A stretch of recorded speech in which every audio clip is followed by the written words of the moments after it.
নিয়তিৰ কিৰুৰ লিখনিত কৰা প্ৰতিটো খোজতে নাই অৱসান উদাসী প্ৰতিপল আঁতৰি যায় পোহৰ অশ্ৰু মোৰ দুখৰে হৈ পৰিমাণ বুকুৱে পম খেদে বাট হেৰাই আধাতে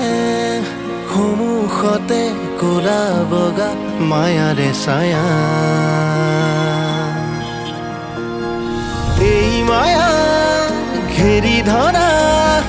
চাক নয়া এই মায়া ঘেৰি ধৰা চাক নয়া